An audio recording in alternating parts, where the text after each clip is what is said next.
अश्वत्थामा के मामा कृपाचार्य आज भी जीवित हैं? जानिए 10 रहस्य। हस्तिनापुर के कौरवों के कुलगुरु द्रोणाचार्य के पुत्र अश्वत्थामा के मामा कृपाचार्य महाभारत युद्ध में कृपाचार्य कौरवों की ओर से सक्रिय थे। इनकी बहन कृपी का विवाह द्रोणाचार्य से हुआ था। महाभारत के युद्ध में कृपाचार्य बच गए थे क्योंकि उन्हें चिरंजीवी रहने का वरदान था। आओ जानते हैं उनके बारे में 10 रहस्य। 1. गौतम ऋषि के पुत्र शरद्वान और शरद्वान के पुत्र कृपाचार्य की माता का नाम नामपदी था, जो एक देवकन्या थी। इंद्र ने शरद्वान को साधना से डिगाने के लिए नामपदी को भेजा था क्योंकि वे शक्तिशाली और धनुर्विद्या में पारंगत थे, जिससे इंद्र खतरा महसूस होने लगा था। देवकन्या नामपदी जानपदी के सौंदर्य के प्रभाव से शरद्वान इतने कामपीड़ित हो गए कि उनका वीर्य स्खलित होकर एक सरकंडे पर गिर पड़ा।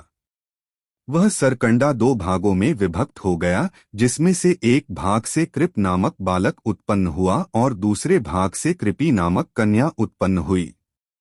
शरद्वान नामपदी ने दोनों बच्चों को जंगल में छोड़ दिया, जहां महाराज शांतनु ने इनको देखा और इन पर कृपा करके दोनों का लालन पालन किया, जिससे इनके नाम कृप तथा कृपी पड़ गए।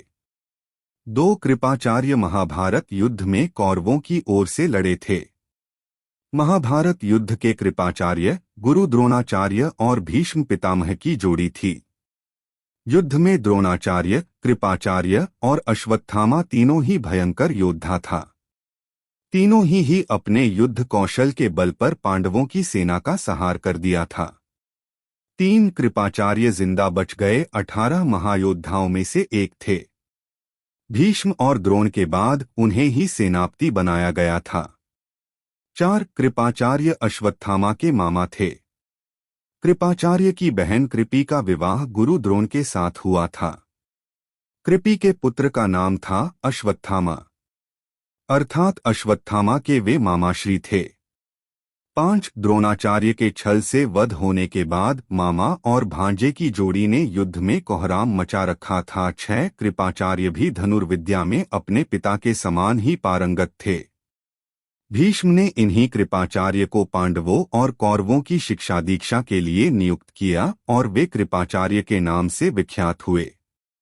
7. कुरुक्षेत्र के युद्ध में ये कौरवों के साथ थे और कौरवों के नष्ट हो जाने और दुर्योधन की मृत्यु के बाद अश्वत्थामा, कृपाचार्य और कृतवर्मा अलग अलग हो गए।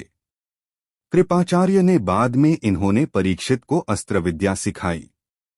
8. युद्ध में कर्ण के वधोपरांत उन्होंने दुर्योधन को बहुत समझाया कि उसे पांडवों से संधि कर लेनी चाहिए, किंतु दुर्योधन ने अपने किए हुए अन्यायों को याद कर कहा कि न पांडव इन बातों को भूल सकते हैं और न उसे क्षमा कर सकते हैं। युद्ध में मारे जाने के सिवा अब कोई भी चारा उसके लिए शेष नहीं है। 9. महाभारत के युद्ध में अर्जुन और कृपाचार्य के बीच भयानक युद्ध हुआ। 10. जब अश्वत्थामा द्रौपदी के सोते हुए 5 पुत्रों का वध कर देते हैं, तब गांधारी कृपाचार्य से कहती है कि अश्वत्थामा ने जो पाप किया है उस पाप के भागीदार आप भी हैं। आप चाहते तो उसे ऐसा करने से रोक सकते थे। आपने अश्वत्थामा का साथ दिया। आप हमारे कुलगुरु हैं। आप धर्म और अधर्म को अच्छी तरह समझते हैं। आपने यह पाप क्यों होने दिया? कृपाचार्य को इस बात का पछतावा भी हुआ था। 11. भागवत के अनुसार सावर्णी मनु के समय कृपाचार्य की गणना सप्तर्षियों में होती थी। अश्वत्थामा, राजा बलि, महर्षि वेदव्यास, हनुमान जी, विभीषण, कृपाचार्य, परशुराम व ऋषि मार्कंडेय ये 8 अमर हैं।